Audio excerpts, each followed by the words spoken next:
Malia is 14. Yeah. Going into high school. And there's You're a that. mom of a high schooler. I know. How does that feel? You know, I don't know yet.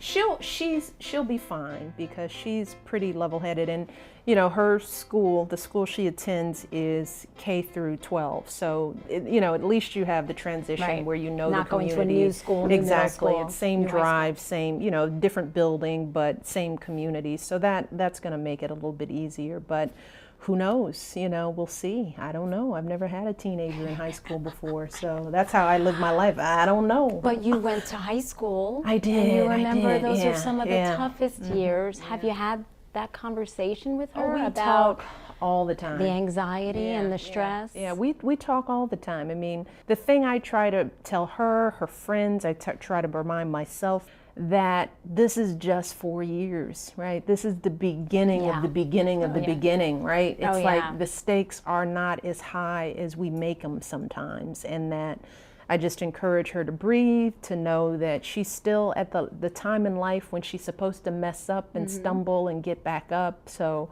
to lower the perfection bar, and to think Which about is hard in our day and age. We're asking our kids to do a lot. Yeah, and they're kids, they're already talking about what colleges they want to go to, and I just try to turn that knob down. Just say, learn to learn. That's what you're there for. You're there to make mistakes and to learn. And I'm talking to myself as well. So I'm talking to her, I'm talking to me, I'm talking to everybody around us. A lot of breathing. A lot of breathing, a lot of breathing, a lot of stakes. You know, it's not that serious, but you know, work hard. Do well. You know, do well. It's okay. It's okay if you do well. Yeah. So you know, we just try to keep the anxiety meter lower. Dating?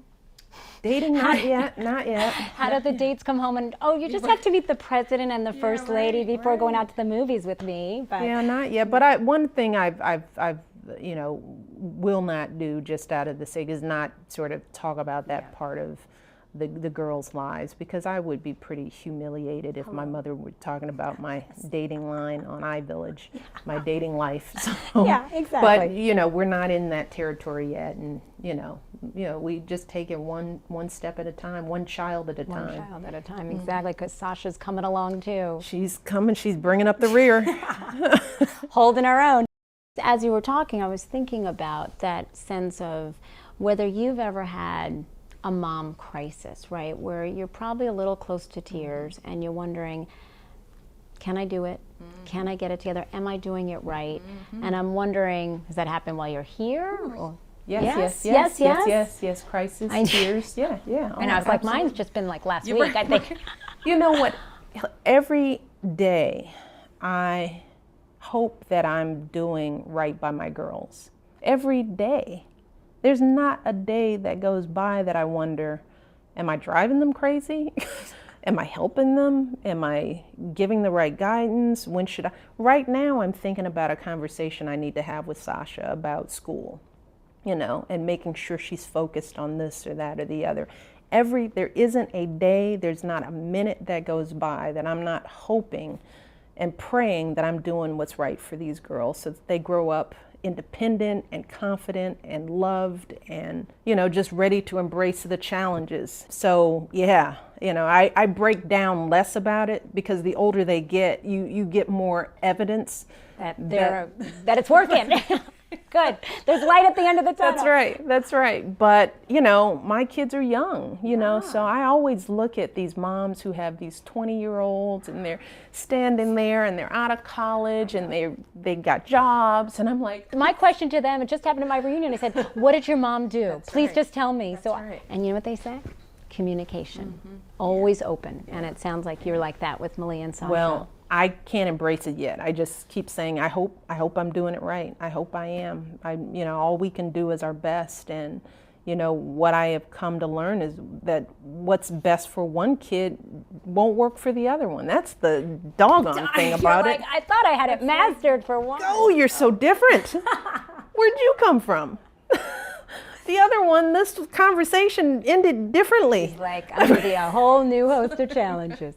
You have done so much in interviews, you've talked about this and everywhere about making sure the girls have as normal a life as possible here. Do you feel like you've been able to do that? I mean, have you seen any signs where you think, oh, would they be better off in Chicago? Yeah. I'm always checking, Yeah. right? And I'm always checking with my friends. It's like they come by for a weekend or for a day, or they have them. It's like, how do the girls seem? Do they seem like the kids that you know? To me and to Barack, yes, they have handled themselves. We are so proud of them. They are so poised and normal and decent and loving and all of that. But we're their parents, so I think we think that anyway. So we're always checking with people. It's like, what happened? You said that you call them, you say, are they still the same? That's exactly right. And my mom is a good judge of that too. You know, what happened when I wasn't here? You know, how are they in the car when I'm not there? You know, checking in with teachers. How are they feeling? Right. I check in with the girls' teachers. Even probably I won't do this I stopped doing it in middle school with You might Malia. have to start weaning off in high school. Weaning off, but even if it's just an email, I'll check in with the teacher. How are things going? How are they feeling? You know, anything we need to know, any signs that you see. I just try to keep an open window of communication with teachers so that if they see something that we might miss at school, because you know, sometimes your kids they're described as totally different people at school. Oh, yeah. And you're like, Oh, wait, they're putting their stuff away without being asked? like, who is this? You mean Sasha? So Yeah. we definitely know that, you know, what happens at school is really critical. But, you know, I think it's working. I'm always knocking on wood. You know, I won't know until until it's over whether this was good. But they seem like they're okay. Were you amazed at how it became a national sensation that Sasha and Malia watched Keeping Up with the Kardashians? And Yeah, yes, there's some things that I wind up talking about that I don't feel, so you know, I should be used to it by now. I know, but I was sort of like, right? I don't know. You know, my view is, you know, they live in this culture. Yeah. And I think that they need to explore all of it, the great and the not so great. You know, I'd be more concerned if they, you know, Malia hadn't read Grapes of Wrath that summer and sat down and had a full conversation with me about the Jodes and the impact of X, Y. You know, you can kind of tell whether your kids are balanced and, you know, pick what they're picking up. And it's important to me that they learn lessons from everything. If they're going to watch a show, I'll probably sit down and watch it with them, just to see what lessons they're learning from it. And if they're learning the right lessons, then I'm kind of okay with it. You know, if they're starting to take in stuff that's not healthy, then that's when I'd be more inclined to intervene. But I haven't seen that yet. You know, they're pretty level-headed kids who can interpret Reality stuff, television. right? And anything for that matter. You know, they're definitely, you know, and some things are just out of your hands. You know, kids are getting older. Malia comes back and she's seen a movie at a friend's house. It's like, you saw that? It's like, oh yeah. So you know, I'm like, oh, you know, okay, well, what did you get out of it? Yeah. You know, so they're getting older. You know, I can't contain everything that happens to them. Just like, you know, I can't keep them from eating candy all day when they go outside. People say, well, you guys have junk food? Well, of course, they're teenagers. Right. You know, I don't want them to have to worry about having a fast food burger if they're out with friends and that's what they're eating. You know, my whole thing is eat well while you're here. Yeah. Let me keep you whole while I have you, because you're not going to be with me forever. You've got to learn how to maneuver the real world, the big bad world, with all the candy and bad TV and, you know, crazy. Mom can't be there all the exactly. time, so You they want to have make sure they get their head on straight. Right. And And they have the tools to make judgments and understand that, you know, just because you watch somebody on TV doesn't mean you want to be like them, you know. Right. Hopefully I'm a pretty good role model for you. And it's not the person you just saw on TV. So I don't trip about that, as the kids would say. I just don't. Is that what they say? Yeah, you don't trip about that, Mom. So not cool. I I don't know the language. So the president was on The View, and he aced his pop culture quiz on a whole bunch of things. But he was asked about this book called 50 Shades of Grey. And he said, I don't know about that, but I'm going to have to talk to Michelle. But has he talked to you about it? You know, you can't live in this society without hearing about 50 Shades of Grey. Everybody has heard about that book, including me. Neither of us have read it because, as I said, I haven't had time to read anything. So, you know, I have a lot of friends, staff people are reading it. So it's all around On me. their Kindle so that people don't know, or There no? are a few of them, they're just reading it, you know, this younger generation, they're just out like, reading "I 50 love Shades it." of Grey, you know? They're like, yes, and what of it? What do you make, though, with this fascination with this book?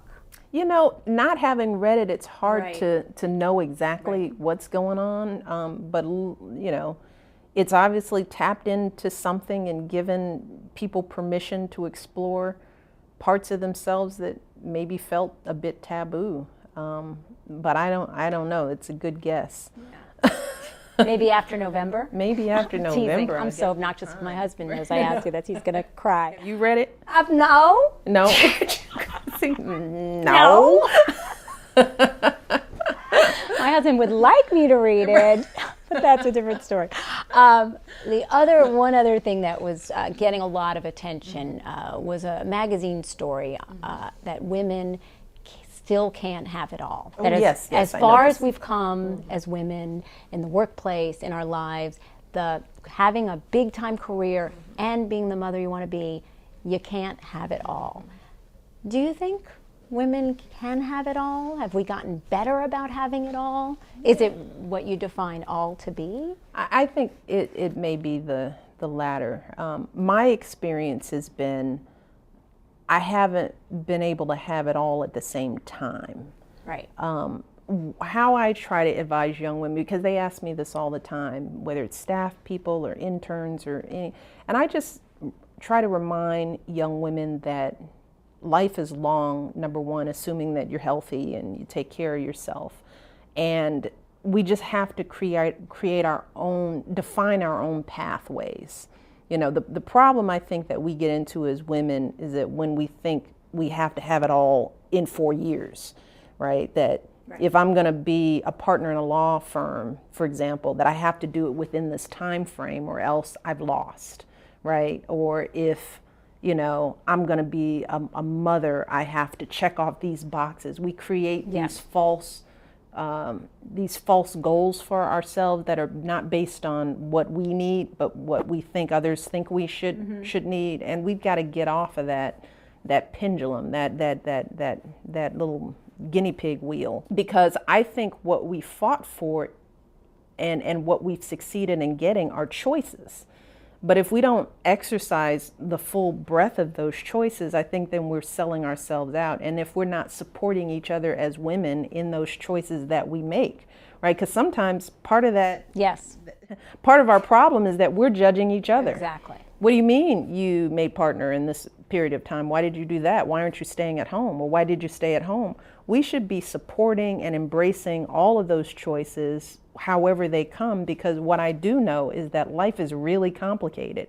Did you have any conflicts at all about that balance when you came to the White House, about whether you were going to try to keep some type of full-time in your profession that you were in and still try to? Well, I knew it would be difficult as First Lady. I mean, we just haven't had that experience yet with a spouse with a full-time. And it's just difficult because there are too many potential conflicts. So I knew that I wasn't going to have an outside career, so to speak. But I did know that there were issues that I cared about. I knew that I wanted to make the most out of this position as First Lady, above and beyond being first mom, which is my first priority. But I knew that this is a rare platform, and I sort of have a responsibility to use it to the best of its ability. So that I knew. But I also knew that like I learned before coming here, that I have to create boundaries around even those goals so that I protect myself, my kids, my personal development. That hasn't changed. It's just this venue has changed. It's still like work. I still have to protect that time. I have to carve it out. I'm still juggling a bunch of different things. There are still times when I feel conflicted. That doesn't go away. But I have learned and continue to learn that I've got to carve out the stuff that's important for me first, you know. So my message to women is, be open, you know, give yourself a break, you know, stop thinking that there is an answer to that question, can women have it all? stop trying to answer it, just live your life and figure out what's in your heart. What do you need? And that will change every year. And you got to be okay with that.